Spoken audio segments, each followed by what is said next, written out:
以前有個朋友個妹嫁咗俾個外國人，佢丈夫嘅姓氏譯音呢就係賀，所以大家都叫佢做賀太。但係結婚唔夠6年，丈夫就同佢因為意見不合而離婚。呢個時候佢哋已經有咗一個4歲嘅仔。離婚之後個仔就由母親撫養，由作為父親嘅賀先生每個月俾佢哋贍養費。喺1982年嘅時候，嗰個賀太就去算紫微斗數，當時佢已經離咗婚啦。算命嘅動機係想知道可唔可以再結婚。術數師幫佢列咗星盤之後，發現佢喺1983年癸亥年嘅時候遇到貪狼星雙化忌星守子女宮。通常貪狼星化為忌星係主有奪愛之象，所以當時術數師就同佢話，到咗明年癸亥年就要小心個仔俾人拐咗去，對個仔要特別小心。賀太雖然當時佢已經離婚，但係大家仍然習慣叫佢做賀太嘅。佢聽咗術數師咁講，果然就特別關注起個仔嚟。本來佢係有工人照顧個仔嘅，但係之後佢就唔准個工人帶個仔出外。到咗1983年嘅時候，佢個仔就喺居住嘅附近讀小學，每日返學放學，賀太都自己親自接送，唔敢假手個工人，以防有失，寧願自己辛苦啲，希望能夠保到個仔平安。如是者就咁過咗半年，都相安無事。但係賀太仍然日日自己親自接送個仔返學放學，直到有一日，賀太去接個仔放學嘅時候，揾極都揾唔到，佢就開始驚啦。跟住就問學校嘅老師，一問之下更加驚。學校嘅老師話，喺就嚟落堂嘅時候，有個外籍男子嚟到學校，話自己係個細路嘅父親，因為有要事要即刻接個仔返去。學校老師就不如有詐，就俾個細路出去外邊見外籍個男子。由於賀太個仔一見到呢個男子，即刻就撲上去攬住佢大叫爹哋。學校嘅老師就認為呢個唔係假冒嘅，就俾嗰個外籍男子帶咗個細路走咗。賀太聽到學校嘅老師咁講，亦都唔好意思責怪佢哋，因為自己並冇向學校方面講清楚自己係離咗婚嘅婦人。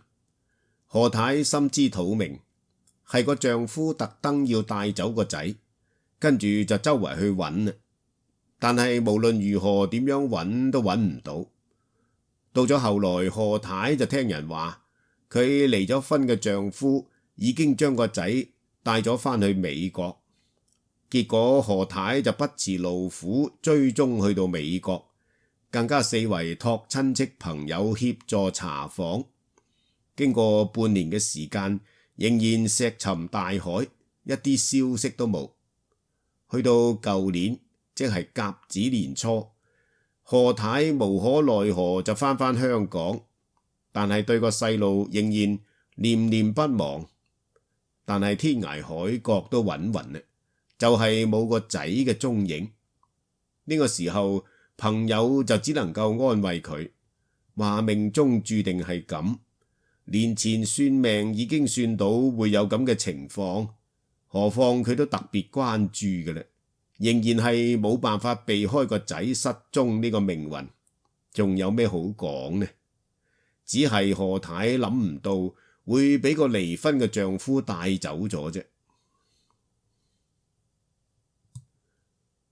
好多唔識術數嘅人曾經提出過咁樣一個問題：一個人嘅命運如果係注定喺出世嘅時間入邊，咁樣而家科學昌明，揀定一個最吉利嘅良辰，剖腹產子，咁豈不是人為咁製造出億萬富翁、蓋世英雄或者絕代美人？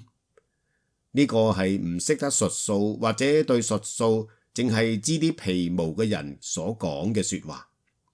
因為喺宿命論入邊有所謂先風水後八字嘅講法，亦即係話一個人嘅後代會出現啲乜嘢人物，係同祖上嘅風水係好有關係嘅。祖上嘅風水可以出秀才，然後先至可以有秀才出現。如果風水可以出醫生，先至有醫生出現嘅。無論係子平命理定係紫微斗數，每一個人出生之後唔係即刻就開始交運嘅。喺子平命理入邊，有由1歲開始上運至到9歲上運都有；而喺紫微斗數入邊呢，由2歲上運至到6歲上運嘅都有。喺未上運嘅時候，可以講得科學啲，就係仲未納入軌跡，隨時可以產生意外。由此，一個人如果揀定吉時剖腹產子，就算如願達到目的，但係家山風水如果唔應該有咁嘅人物出現嘅話，咁就大有可能喺上運之前夭折嘅啦。更何況有啲蘇蝦會提早出生，譬如話本來計劃下晝3點鐘剖腹，提早至上晝已經胎動出生，人算不如天算嘅情形多的是。有一個姓陳嘅朋友，好中意術數，佢自己都略懂一二，所交遊嘅朋友入邊，好多都係對術數有心得嘅人。正所謂物以類聚。有一年佢太太懷咗孕，為咗希望一舉而得到富貴嘅麟兒，跟住就同幾個對術數好有研究嘅朋友商量，希望揀個吉時良辰，由醫生開刀剖腹產子。經過醫生不斷嘅檢查、安胎等等手續，醫生話陳太嘅預產期係喺7月份，於是陳先生就開始喺7月份左右嘅日子嗰度揀吉時良辰呢。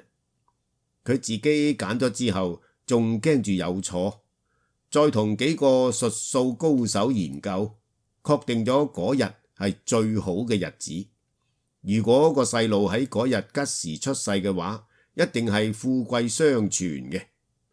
陳先生喺揀定咗吉日良辰之後，一心就喺度等呢個日子嘅來臨啦，希望到嗰個時候由醫生幫佢太太剖腹產子。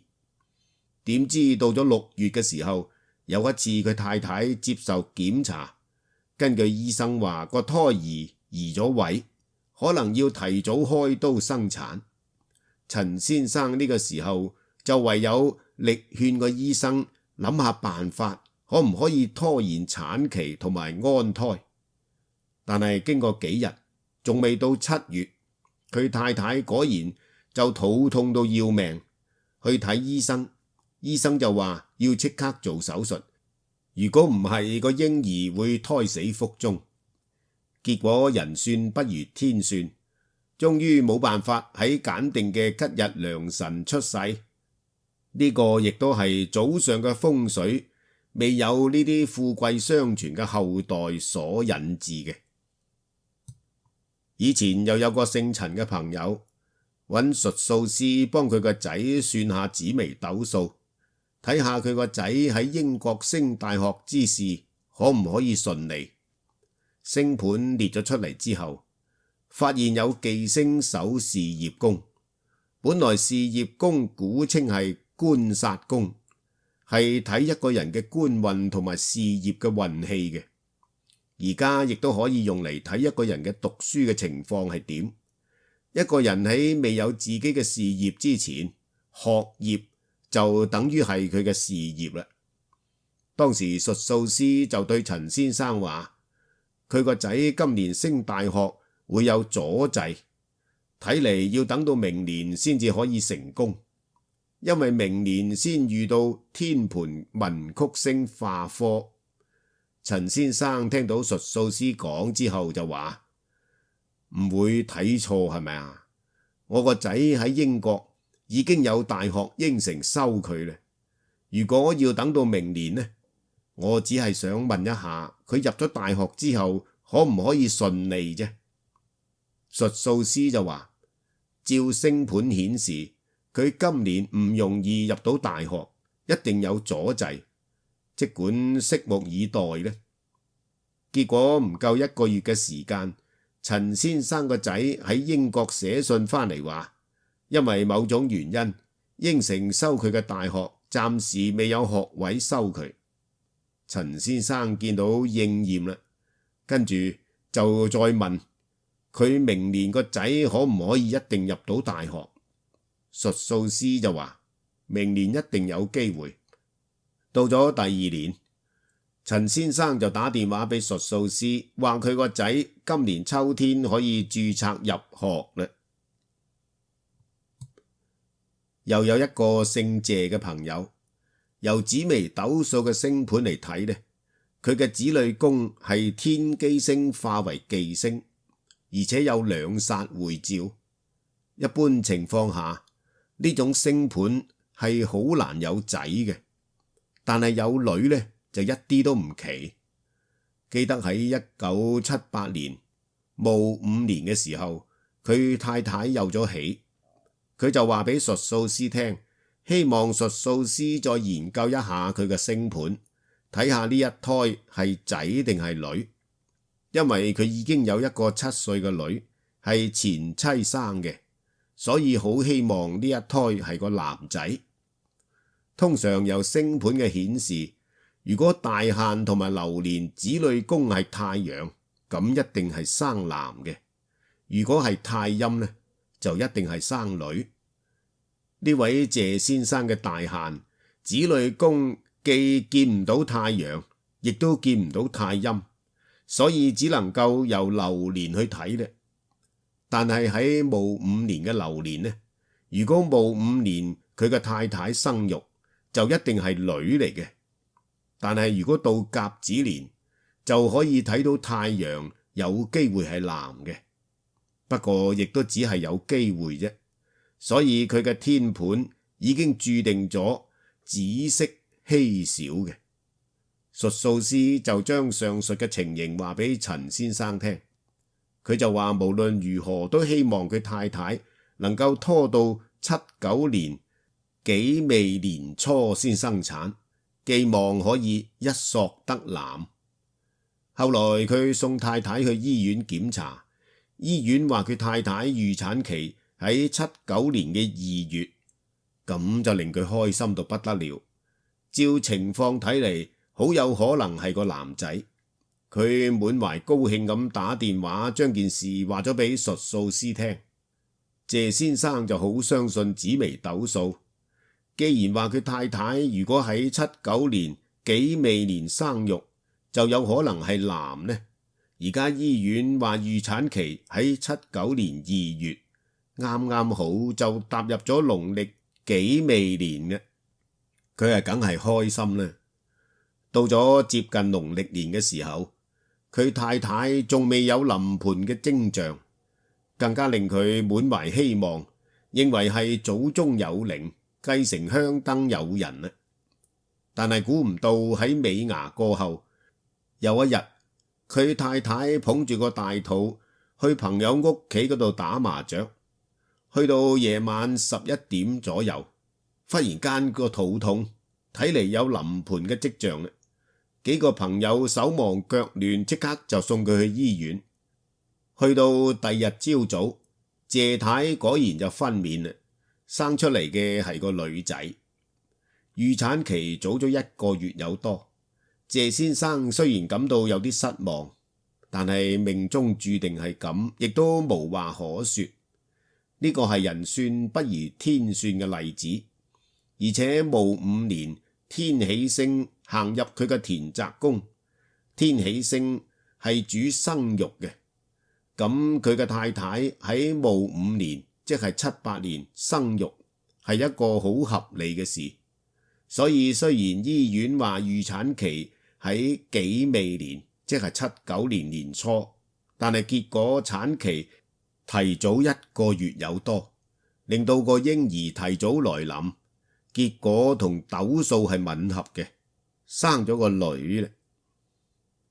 香港人對仔女嘅學業一般嚟講都好緊張，仔女學業成績好當然開心，成績唔好就千方百計請補習先生，使幾多錢都冇所謂，務求仔女讀書成績好就係咧。對仔女讀書點啊？風水可唔可以助一臂之力呢？答案係可以嘅。通常每一間屋喺風水上邊有所謂嘅文曲位，即係玄空學九宮飛星入邊所講嘅4、6位。如果1白同道，即係1白逢4、6，功名大顯。而古人之所謂功名大顯，係考個狀元翻嚟亦都有機會嘅，更何況係普通嘅考試。就算1白同4、6並唔相逢，淨係有4、6文曲，對讀書都係有幫助嘅。文曲星高照係乜嘢？大家都應該明白。